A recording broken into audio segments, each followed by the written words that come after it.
a decade into civil war with 70,000 dead and 2.6 million displaced. A rebel group called the RUF, the Revolutionary United Front, that had turned diamond fields into mass graves. In 1999, a peace deal was signed, the Lomé Peace Agreement. The RUF agreed to disarm, to hand over their weapons to a neutral United Nations force. India was given that privilege.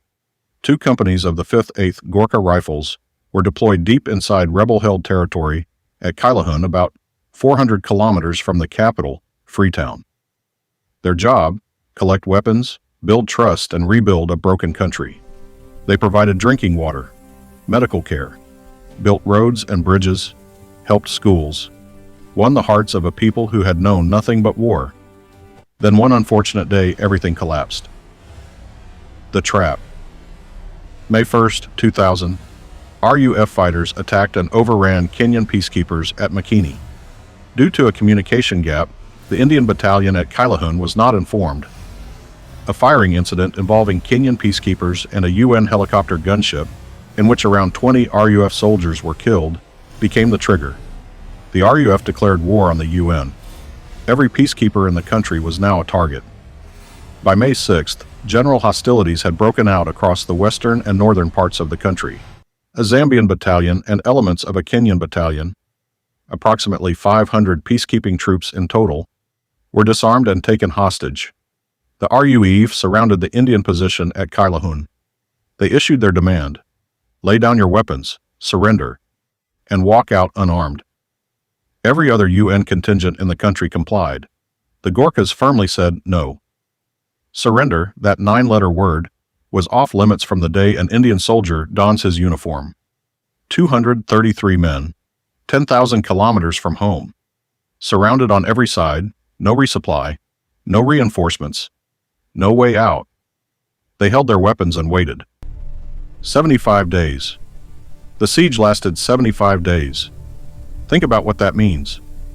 233 soldiers, facing death without adequate food for close to 3 months, chose to die fighting rather than surrender. They had satellite phones. They called headquarters. Headquarters called Delhi. Delhi called the UN. The UN called everyone.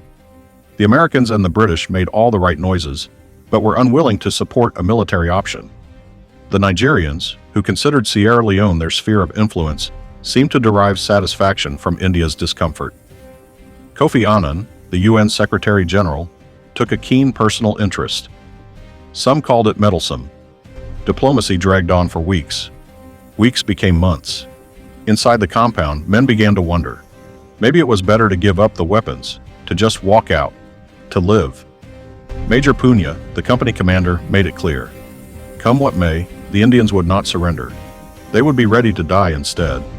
But dying in a jungle in West Africa, while the world looked away, was not the plan. The call. India needed a military option. The problem? This was a UN mission. India couldn't just send in its army. It needed UN authorization. It needed the force commander's approval. It needed political cover at home. An all-party meeting in India gave the go-ahead. Kofi Annan's concurrence was less clear. "It is your call," he told the force commander, Major General V.K. Jetley of the Indian Army. Jetley said yes to the operation. About 120 Special Forces operators, the Ghatak platoon, were airlifted from New Delhi to spearhead the mission, thousands of miles from home.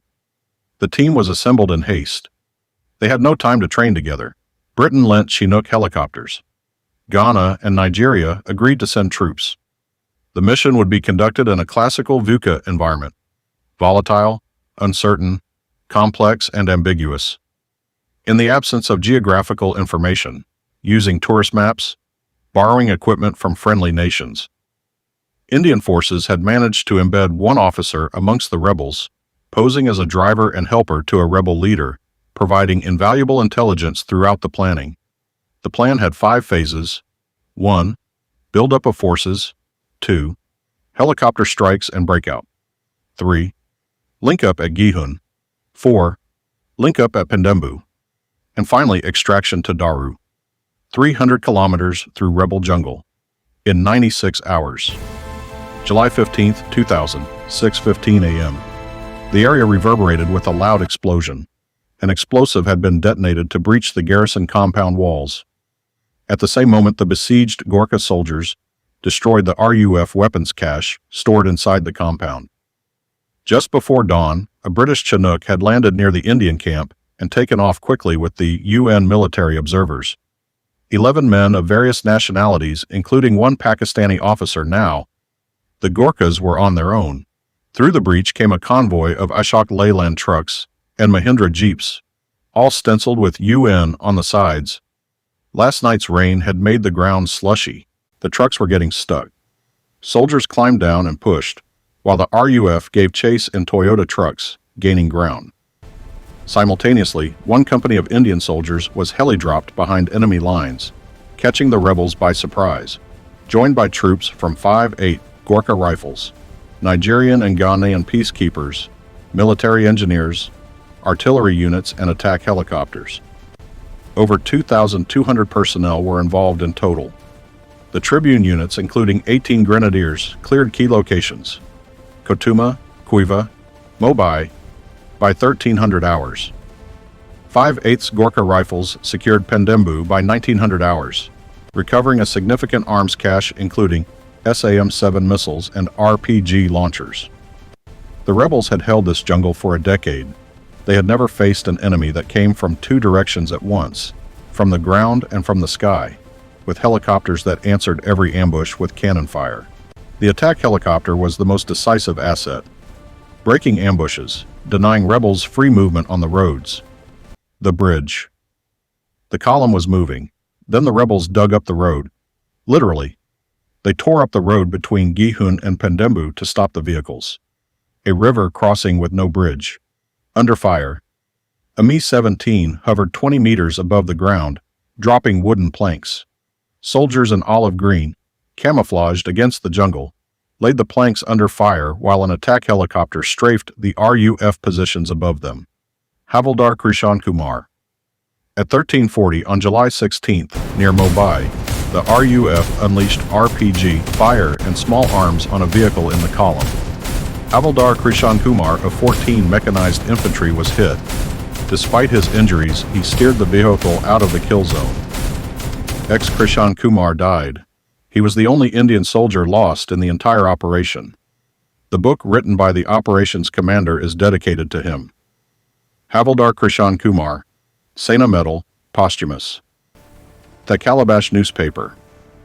The column reached Daru at 1830 on July 16th. 96 hours. 233 men in. 233 men out. One lost. What the world said. The people of Daru gave the returning Indian soldiers a rapturous welcome. The reception of a long-suffering people who understood that someone had come to bleed for them. The operation inflicted the RUF's most decisive battlefield reversal since the collapse of the Lomé peace accord. Over 100 fighters killed. Their operational grip on Kailahun district shattered. Their myth of invincibility broken. The UN, which had been mocked across the world for its inability to stop wars, had something to point to. The operation influenced UN doctrine. The 2003 UN Lessons Learned report from Sierra Leone advocated for clearer, more robust mandates supported by adequate resources. It changed how the UN thought about peacekeeping for a generation. The people of Sierra Leone built a war memorial on the bank of the River Moa to honor the Indian soldiers. It stands there today, honoring Havildar Krishan Kumar. What India asked for, one Indian soldier lost. 233 saved. 11 foreign observers rescued. An entire rebel army broken. A country's faith in peace restored. What India asked for, nothing. No base, no port, no treaty, no lease. India went home. Veterans are still calling for the operation to be included in school curricula and military academies. The UN never adequately spotlighted the victory. In India, Operation Khukri is still missing from mainstream military discourse. The Tribune here is what Operation Khukri actually was. 233 Gurkha soldiers who were told to surrender by the most powerful rebel army in West Africa, who had watched every other peacekeeper in the country lay down their weapons.